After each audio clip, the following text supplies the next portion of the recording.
Hi, this is ForeGolf Custom, and today we're looking at Callaway's Epic Flash, both the standard fairway wood and also the very popular SZ or the Sub-Zero product. If you're out there looking for a fairway wood, this has exceptional retentive speed across the face, so it's very forgiving, if that's the right word, but you have to set it up just right. So we've got the settings that you're going to look at, and also in that SC, that Sub-Zero, how to set it up to get the best off the deck and off the tee. So in the standard head, Dave, let's talk about the tech and what they've put into this head. Yeah, all they've done is taken a very successful driver in Epic Flash and just pulled all the technology, everything that it had, and pulled it into the fairways. You got the jailbreak, you got the cup face, you have the speed retention across the whole thing, you've got the artificial intelligence, carbon crown, mini driver. They've wedged an awful amount of tech into it, because normally when you get the smaller head, folks, in fairway woods, it can be hard to get that balance right where you're lightening out the crown, lightening out the sole and so forth.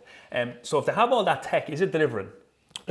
From a speed retention, from a distance, again a word we overuse, but it is quick off the face and it does go a long way. You're always worried about bringing all that technology in. Whether do you lose it when you bring it into a smaller head, but in this product, certainly not. And you've seen that retention speed, which is what we could talk. I mean, you see forgiveness or a forgiving fairway wood out there, but we don't really rate it as forgiving. We normally look to see how well does it strike on off-center hits, because that's really, I mean, that's the key to a fairway wood. Is it's still going to deliver the distance when you don't hit it off the middle, and this thing does. It does, and the smash factor or the correlation between the club head speed and the ball speed is always quick with it. So then, why would you pick this over Rogue? Because obviously Callaway's Rogue is still in the mix. An interesting question, because Rogue is such a very, very good product. This is certainly quicker off the face. So again, if you want a little bit more distance, I'd certainly pick this one. Plus, where Rogue is fixed, Epic Flash, you've got an adjustable hosel. So you've got the loft adjustability and the face angle adjustability as well. So if you're looking for that manipulation of the head, face angle, loft angle, you can do it all through that product. While we're on that, talk me through the settings. What are you seeing the most in the hosel settings? Well, I mean, I think for a back-weighted product, it even in the standard head, it's low in spin, so you don't have to be necessarily worried about taking loft off it. So you can keep loft on it. What I mean, there's a massive array of lofts in the heads from a 3+W, like a 2-wood type product, going all the way up, 7 woods, 11 woods, 9 woods, 7 woods. So you've got so many loft options. And I think an important thing to note, folks, is we use the loft adjustability, so the +1, -1, more for pitch angle, so more for height of flight rather than for spin. So, you know, if you go for the higher lofted fairway wood and you want to hit it a little higher, you can rotate the little hosel sleeve round to the +1 or the -1 to lower or higher depending, and that'll do that job in terms of launch. So if that's the standard head and that's how you operate that, stable, quick off the face, adjustable for pitch, loads of lofts.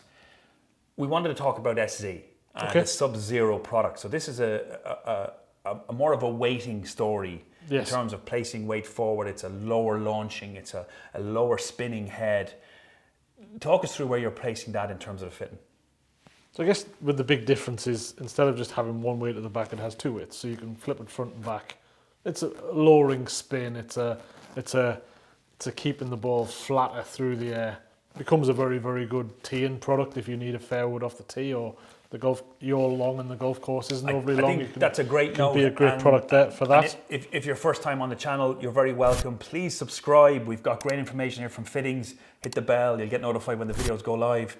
This SZ is kind of a backup for the driver. So if you're that strong player, you're generating a lot of height off the fairway, you're getting the ball in the air very easily with fairway woods, the SZ is probably a product that you need to look at. It will lower ball flight quite considerably. Yes. It will lower spin quite considerably. And then with the adjustable hosel, you can twiddle with it to get that flight just right. Obviously, if you're the lower handicapper or you're stronger ball striker, you're probably going to be more intent to kind of move the product around. We find those guys are moving the weights backward and forward and adjusting the hosel to get the right type of flight. Give me the player profile though, so that people at home can understand if this fairway wood is for them. Guy who hits it high, girl that hits it high, this will certainly lower the ball flight.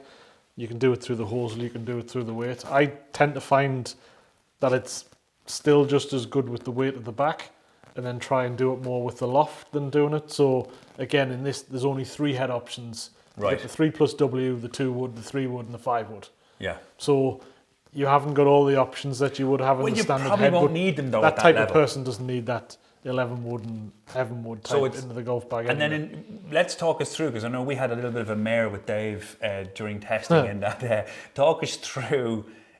So you're not a mad fan of it because of the size of the head? Well, I see a fairway wood as something that I hit off the tee, so it becomes a backup driver. So I swing it like a driver, so I try and keep the thing on the up. Where in the past, so I've always preferred deeper heads. This is quite shallow in the face. Yeah. It's not a huge amount of it. I like it when there's a little bit more depth on it, so when I hit up on it, there's still a little bit of face left at the bottom of it. So I get a little bit of a top thing going on where you get the dippy nose diver from my perspective. But if you just learn to hit down on it and think of it, yes, off a tee, but keep it nice and low and hit down on it like it was on a fairway, then this thing will work like a dream. So that's a note for Doc Hucknall. If you're watching Doc, Dave needs a deeper version of the fairway wood next time you're doing R&D a bit of design, and then you'll put it in the bag.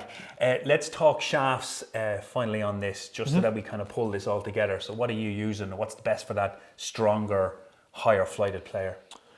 I think Callaway have brought out a good offering. You kind of have 3 profiles, an even flow green, you kind of have a Project X Smoke, and there's a Tensai AV series in the middle. Tend to be the heavier weights go better with the Sub-Zero, again with the stronger player, and the lighter weights certainly go really well with the standard head. So do you use weight then for flight or just for feel? Just for feel more than anything else. You can use it for flight if you want, but you have so many options around loft angles and face angles and center of gravity adjustment.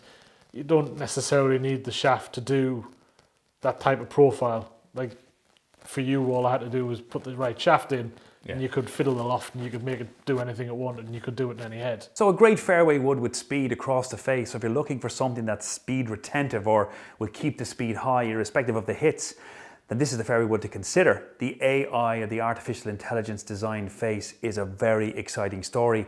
I'm really interested to see where Callaway go with this. You also see that Dave wasn't really mad about the fairway wood, and you know, that happens. He doesn't have to like the club to be able to fit with it, and he certainly doesn't have to like the club to understand what it does. But it is important that maybe you test it out first. The reason Dave wasn't mad about it was the shallowness of the face, and he tends to hit up on the shot, so it didn't really work for him. The importance of custom fitting here is crucial.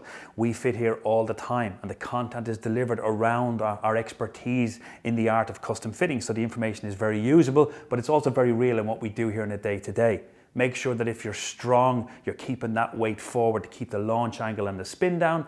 But if you're just that regular golfer who wants a fairway wood that hits off the deck easy, get the right loft, and then maybe use the hosel if you tend to slice the ball or cut it a little, move it into the draw setting, and then use the hosel either +1 or +2 to get that angle just right.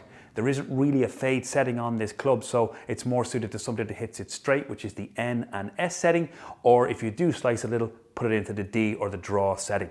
Hope you're enjoying the content. We've done the big brother to this, the driver. I'll stick a link below to that. You can check out how that works in conjunction with the fairway wood. You might want to do a big brother, little brother scenario. And maybe if you would, do me a big favor and share the content around. If you have anyone that's thinking of a new fairway wood, hit share, send them on the link, and we'll hope to see you at the next video. Thanks for watching. Start again. Whoop,